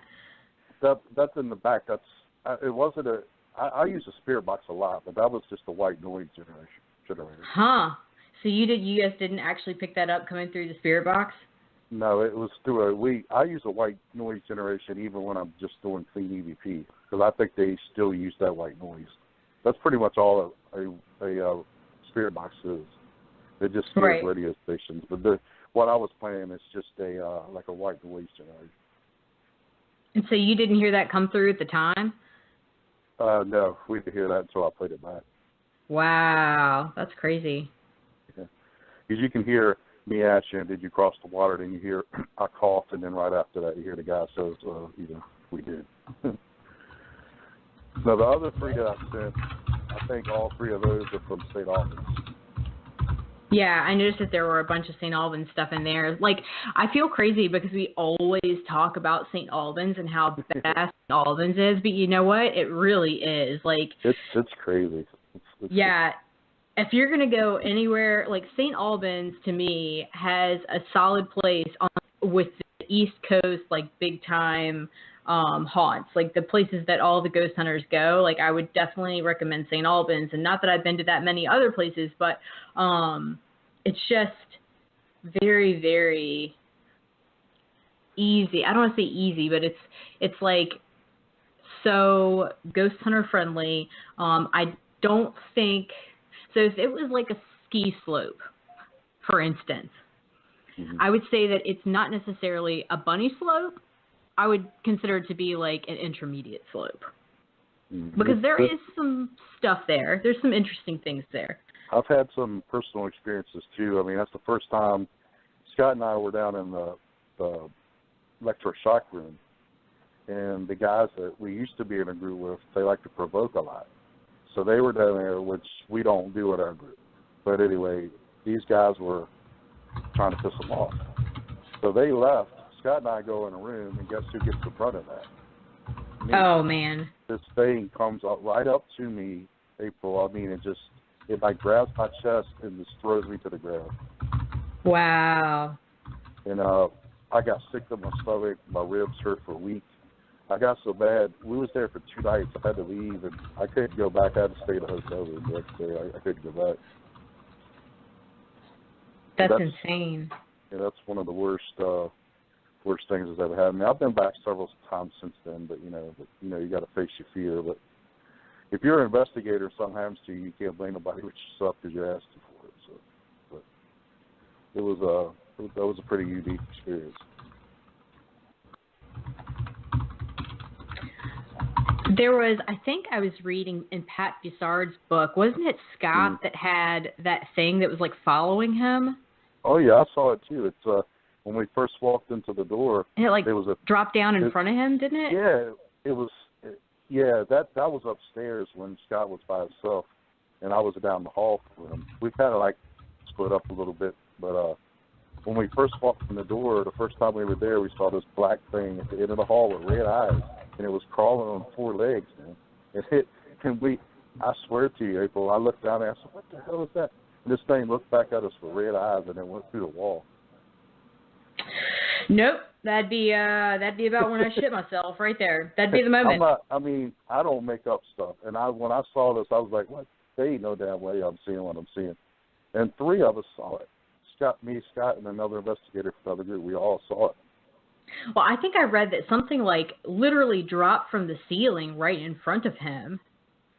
Yeah, that's Scott, yeah. I remember you talked. That was the guy with the hat. Yeah. Yeah, the hat guy that they see there a lot. That's the one that Scott had experience with. Yep, I would immediately shit myself. That'd be it. Yeah. No, I'm gonna need to go. I'm gonna need to go back to the home base, like right now. Yeah, but it was something else. I mean, that place, you don't provoke when you go there. I mean, anybody that does that, you're crazy, because there's stuff there that can really hurt you. Yeah, definitely. Yeah, we were doing an event there with the network, and there was a guy there who was obviously very, very experienced, but unfortunately with those public events, it's a huge mixture of people. Some people, it's their very first time ever doing anything like this, and he was in the boiler room, which is one of the more active spots, and he was doing some pretty intense provoking when I walked in, and I, read him the riot act and told him that he needed to, if I caught him doing it again, then I would have him kicked out, because we're not going to do that, because those people have no idea. No, I mean, especially there, something in the boiler room doesn't like women. Yeah, and it was him and all women. Yeah, because a lot of women have had, what stuff touched them, like in, sensitive areas. Yeah, you know what I mean, and stuff like that. So you definitely don't want to, go in there and provoke with a bunch of women in there for sure. If I was with some guys, it'd be different, but I wouldn't do it with any of our female investigators. Yeah, it was him and I think 2 other females, and one was one of the network investigators, but the other one was pretty young, so I was kind of like, we're not going to do that today. We're not going to do that. Most people don't know. No. See, I like the public events, don't get me wrong, but I think something wrong with them is when you go there, there's so many people that you feel the urge that you have to make something happen, because these people paid all this money to come there. Yeah. And you feel like you've got to make something happen, so you got to do stupid things like provoke it to make stuff happen, And that's one reason I don't. We did public events, so I'm not talking about them. And I like to raise money for places, don't get me wrong, but I just think that you should, just tell people that ghosts don't act on command and stuff, and you know what I'm trying to get at. Right, exactly. Yeah, and I found that oftentimes it's not like so much the people that work there or the people that are a part of the event or anything like that, but it's people that will come to these events that are very, very experienced investigators who have their own rig, they have their own setup, they have their own team dynamic, and they'll just all show up because it's really. And then they'll just try and take over a certain area, and they'll be like, okay, well, can't sit here, we're going to go ahead and take this. And I'm cool with that. You'll see that. The more you get into this field, you'll see people like that. And that's what we're trying so hard not to be here. So, and I'm glad that most of the groups in this area all get along, and that's a good thing. Yeah, definitely. I have been talking to Ray hardcore, and I've been talking on the program quite a bit about trying to do like a team crafting kind of thing, and have people that are fairly seasoned investigators, and have it be like an internal Paracon, like not open to the general public. It's going to be just people that are on teams that know kind of what they're doing. All of us working hand in hand together, and my little like secret space in my head, I have the location picked out. I know it's perfect. I really want to do Swananoa. Right. Hey, I'm all for it. I think if you get it together. Absolutely. If we got Twisted, who is extremely familiar with Swananoa, they've done episodes there and stuff like that. We get you guys. Cool. I love Lyle and Tanya. They're so awesome.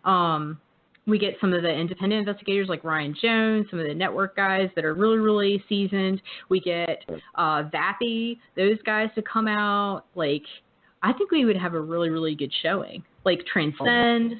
Oh man, it could be amazing. Yeah. I agree. I'll be there. Everybody just chip in. Like, nobody makes any money off of anything. Everybody just chips in, enough to cover the cost of the venue for the night, and we all just get together. Maybe trade equipment or whatever. Like if you want to trade equipment, be like, hey, here's this spirit box or whatever. Right. You have something to trade. Oh yeah, definitely. God, have you got the new spirit box ship, the SB11? I believe that Ray has one, yes, and we've kind of played with one a handful of times. It's pretty intense. There's a lot of knobs on that thing, and that's the cool thing is you can turn the antennas off. Oh, really? That's interesting. Yeah, if you look on top, you can, because it just kind of makes it more, validates it more, like it's not a radio station. But if you look on the side, you can turn both the antennas off. Yeah, so it just kind of validates it a little more from what the SB7 used to be. Yeah, definitely. I just saw the knobs and I immediately got intimidated. I can remember Ray and I, we were still, back when we first started doing this, we still had the whole made one that, Roger. Oh, yeah. But Roger made for us. Back before they even came out with SB11s, Roger made me and Ray one, and we were using it like way back in the day. Now, do you prefer the SB11 to the Ovilus, or would you rather have an Ovilus? I like the SB11 because I like the white noise that it makes. I think that the spirits use that white noise. The Ovilus, we've used it once on one case that we think that it actually worked because it said the name of the woman's brother that passed away, and that it said I'm sorry, and the woman's brother passed away and they were arguing, and it said his name, like he was apologizing, but that's the only case I've ever used it, and I've actually got words to cut out of it, it like bet anything. It does a lot of repeat words too, repeats the same words over and over. Yep. I've just never been a huge fan of the Hobbitess myself. Yeah. All right, so we talked a little bit about St. Albans. Let's get into some of these recordings here. We got 19 minutes left because we're just talking each other's ears off. It's good. Cool. Which one are you going to play? All right, let's do Walk into a Spider Web. All right, listen to this. This is so weird. This was in the file room, and it just came out of nowhere. Check it out. Oh, the file room. That's exciting. All right, I'm going to play it a couple times. Walk into a spider web. I'm going to play it again. Let me turn the volume down just a little bit. So. Walk into a spider web. That's so weird. I was like out of nowhere. It almost sounds like it's like in a different dimension or something. It's weird. All right, I'm going to play it one more time. This one's a little bit more difficult. Walk into a spider. Oh, wow. Now I heard it. That third time I heard it. So it's not the woo woo. It's before that. You can actually hear it. Yeah, it's the voice after that, I don't know what they're saying, but it sounds like the beginning. Because the funny thing about it, we were talking about when a spirit touches you, it feels like a spider web. And out of this, right after that, this voice comes out of nowhere and it's just spider web. Yeah, it says you can hear it say, "Walk into a spider web." That's how it says. Yeah. All right, I'm gonna play it one more time. Spider webs. Yeah, go ahead. All right, here we go. Okay. Walk into a spider. Oh, it's really good. Okay, now I see it. That's great. That's creepy. One of the favorite ones I sent you is the one. It says voice in suicide bathroom. You'll hear. Oh, yep. We didn't have no white noise or nothing. It was Sarah, investigator in our group. She was asking questions, and play that one real quick. I think that's one of the coolest ones ever. All right, here we go. Okay. So you did have visitors. And we were good. Confidential. That's so weird. All right, I'm gonna play it again. Okay. So you did have visitors. And we were good. Confidential.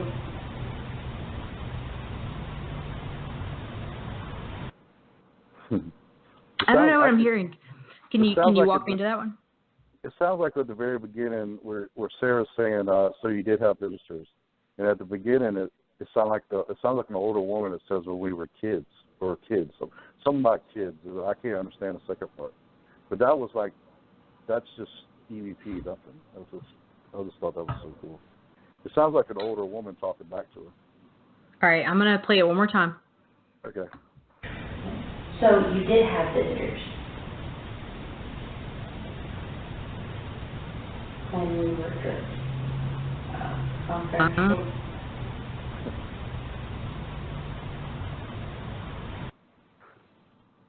That's pretty cool. Okay. Yeah, that's pretty interesting. Yeah, it's pretty weird. I think I said one more too, didn't I? This one it just says response. Okay, yeah, check this one out. This one's pretty cool. All right, here we go.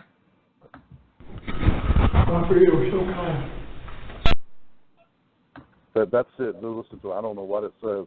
It came out of nowhere. Listen. There you go.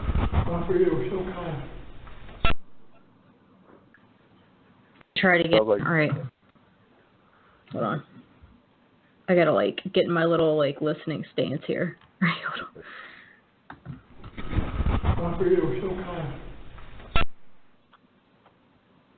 It sounded like it said something like, "Watch for." To me, it sounded like it said something like, watch for blah, blah, or he or she will come, or he or she will come. Yeah. Like something like that? That's what I got at the end. Keri, did you hear it? It just came out. Yeah, of nowhere. it sounds like me too. But it sounds like the same tone as that other one, like the same voice or the same. It was so hard to pick like 5 out of all that I have, but no, those are all really, really good. Hold on, I want to play that one more time. Now it's a mystery. I get entranced. One for you, she'll come. Huh. No, that one sounds like a man, right? So the first one, so the one before this in the suicide bathroom, to me sounded like an older woman. You were right about that. But then, and I can't tell what she's saying, but this one sounds like a man. Yeah, it was on the 2nd floor. Watch for something, she'll come. Yeah, because we were asking, because last time, the time we were there before, we were talking to this woman on the spirit box. And we were asking for her to come talk to us again, and this is when this guy came through. It's like he was saying, she'll come or something. Watch for something, she'll come. Now I'm like... Yeah, it's pretty cool, though. I thought it was pretty neat. Yeah, that is really neat. That's a really good one. I mean, other than the fact that we can't tell exactly what it's means. Sometimes if it's going to be names or something like that, it's hard, but... Yeah, a lot of you get them like that where they're responding to you, but you can't understand a lot of it. Well, I've got so many spirit box responses, but I didn't want to put as many of those on there. I was trying to just find EVP. Yeah, we have one where we're at Edgewood Plantation, and I always think I'm the one that always riles the spirits up. I'm the one that somehow always makes the enemies, and always, like, they didn't used to talk to me at all. As soon as I'd come into the room, they'd leave. I'm just like Scott in that sense. Like, they don't ever want to be around me. Right. But recently things have changed, and now I'm starting to get a lot more responses, but I'm still the one that gets, like, the aggressive, like, mean, nasty responses. That's me. Keri never gets that, because Keri is a big old fluffy bunny. Like, Keri is a saint. But at Edgewood, I got my revenge, because one of the guys in that damn that mill house at Edgewood Plantation called Keri a bitch, not once, but at least twice. What, through the spirit box? No, EVP. Oh, wow. It was, I got more EVPs from Edgewood than I think I've ever gotten from any place. Oh, I've never been there. Oh, God, you got to go. It's so close to us.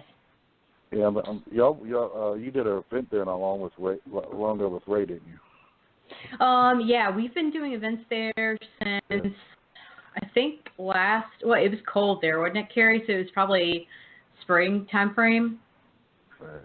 Yeah, it was like February, maybe. February, I believe. Yeah. Mm-hmm. I just remember it was cold as crap. The next time we have one, I'm gonna make sure that you guys are invited. You guys come out, because it's definitely. It's really intense. I've been trying to talk with Ray, about our groups getting together and doing some investigating and stuff. He said he's for it. We just can't ever find a place at a time. Yep. We've got a bunch of stuff coming up. I know he's trying to finalize our schedule through the end of the year right now, and I know there's a bunch of stuff coming up that we probably are going to need some hands on, honestly. I told him that whenever he needed me just to call me, I'd be glad to help. Yeah, definitely. Me and Ray had a good time together, like I told you. Oh, yeah. I know. We came up, kind of, learning the stuff together, so it was really cool. Yeah, you guys are a bunch of chuckleheads. You two together is dangerous, honestly. Yeah, a bunch of old guys. I remember when we did that. You went to that place in Williamsburg with him? I think it's called, what's the place called? Applewood? Yeah, that bed and breakfast in Williamsburg. Did you ever go there with him? Yep, I sure did. Yeah, because I remember the first time we went there, we walked down in the basement, and the man told us to get out. Did he tell you about that? Yes, he did. You could hear it clear as day. Clear as day. I mean, no EVP. A man said, "Get out," and Ray says, "Well, okay, if you're going to tell us to get out, we're definitely coming down here."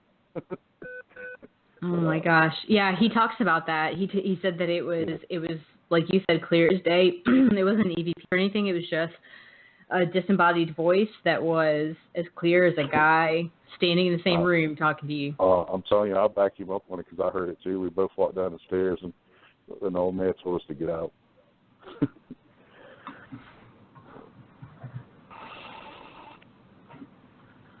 Yeah. Seems like years ago. Yeah. Well, hell, it probably is years ago. You know, we're all kind of old heads now. Seems like. We're still young. Yeah, at least, you know, mentally. Yeah. Even though my body's not too young anymore. Go ahead. What is your favorite location you've ever been to?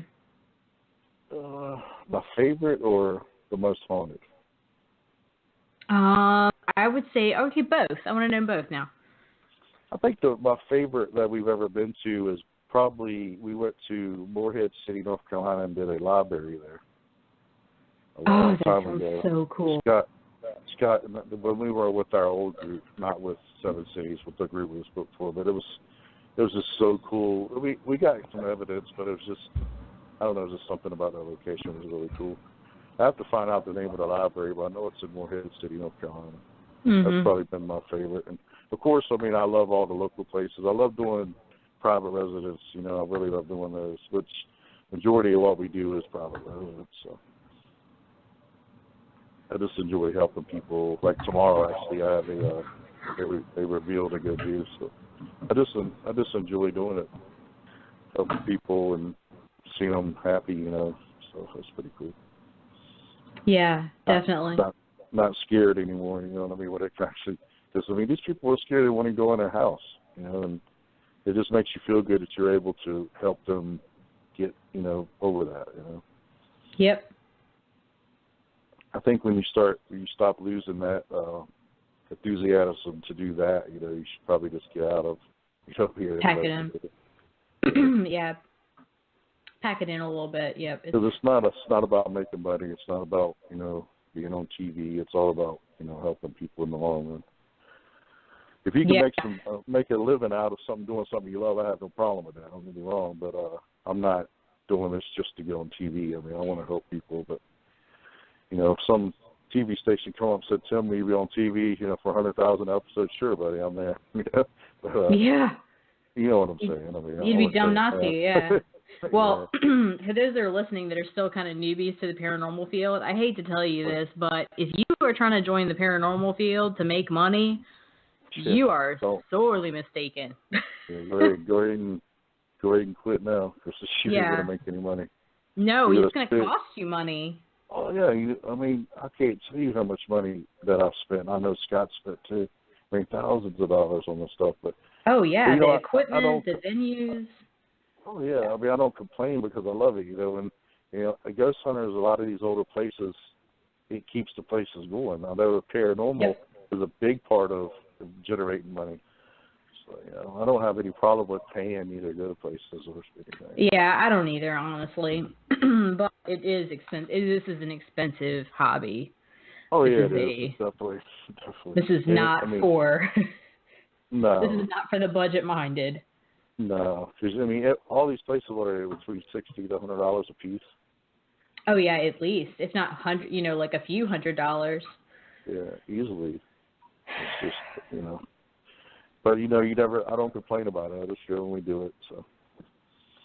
Oh, I complain about it, but I'm also cheap, so it is what it is. Hey, me too. Definitely. So, where was the most haunted place you've been? I'd have to say St. Albans. Yeah. Really? Okay. St. Albans is, I mean, the most active place. Yeah. Yeah, we talk about it all the time. We love that place. Absolutely love it. Yeah. Everybody loves that place. I remember we went there the first time, and back when hardly anybody used to go there. Back when it was all dirty and they were still crap for all over the place. Yeah, and there were bathrooms inside. You had to go to the porta potties outside. Yeah, I remember that. Yeah. Yeah. But it's cool. I'm glad how they fixed it up, and it's nice. I'm glad that they're actually still in business, you know. So. Yeah, she didn't even expect to still be open, you know. I know they were trying to sell it at one point. Yep. Yeah, I'm really glad that they still have it. Oh, yeah. That would be horrible for them to take it, demolish it, and make it into a parking lot, you know. Yeah, it's just such a beautiful place. You know what I would love to see? I would love to see them turn part of it into like a library or something. That'd be beautiful. Yeah, so they want to try to redo the whole thing and make it into like a museum for the mental health museum. Mhm. You know how much money that's going to be? Oh God, yes, yeah. Well, I'm happy to chip in, little by little, investigation by investigation. Yeah, if I struck the lottery, I'd give her the money to do it. But yep. What's the chances of that? Yep, they'd be opening up the Tim Hoover wing at St. Albans. Yeah. Oh, you guys are welcome, free of charge. Yay! Can I please bowl? I really just want to bowl an actual bowling game there. Like, I actually want to do it once. Sure. That'd be awesome. Have them Mooneyham bowling alley? Yes. Yeah. We've thought about doing that, but, you know, we didn't know how they would react if we brought actual bowling ball and stuff there. Well, they had one last time we were there. Yeah, it had one, and they had pins and everything. So we did bowl a little bit, but it's also pitch black dark, so you can't see shit. So yeah, they had good those, luck. They had those plastic. When I came there once, they had like plastic pins or something. Yeah. Yeah. Yep. All right, well, we're getting to the end of the program. We have about 3 minutes left, and sometimes this thing cuts us off early. So, Tim, I want to say thank you so much for being on with us. Hey, thank you for having me. I hope everybody had a good time. I hope I help teach somebody some things. Yeah, definitely. And these EVPs are awesome. I really, really like, particularly the walk into a spider web and then the last response to like the guy talking. I'm going to listen to that about 1,000 times, and I'm going to try and figure out what that guy's saying. Hey, next time I see you, let me know, and I got probably 1 million more I can play for you. Yeah, I'd love that. So really hope to do some events with you guys soon. Hope to see you guys soon. Definitely we'll see you on the circuit because God knows there's enough events going on. Do you guys have anything coming up, anything like that for Seven Cities? No, we got a few private residences coming up, but we don't have anything big planned right now. No big plans. Okay. Yeah, just some private residents. Just anybody needs any help, you can find us at 7citiesparanormal.com. We're on Facebook at 7 Cities Paranormal. You need any help, we're always here for you. Outstanding. Yeah, absolutely. And I would definitely put my good name into backing them. They're a great group of people. So definitely contact them, like their page, the whole nine. So I hope everybody has found tonight useful. And I hope that everybody enjoys analyzing their EVPs. And if you get anything really good, don't be a stranger. Make sure that you post it to the Freqs and Geeks page. Let us take a listen to it too. I would love to hear it. So if anybody out there is listening, go ahead and submit that to us. Oh, yeah. Send them to me too. I'll be glad to help. Yeah, absolutely. All right, guys. Well, I think I'm going to go ahead and sign off. So I hope everybody has a good week. See you guys later. All right. Take care, April. Hey, you too, Tim. Night, Keri. You too. I forgot the other girl's name. You take care too. Yeah, Keri. All right. I'll talk to you. See you guys later. All right. Bye, guys.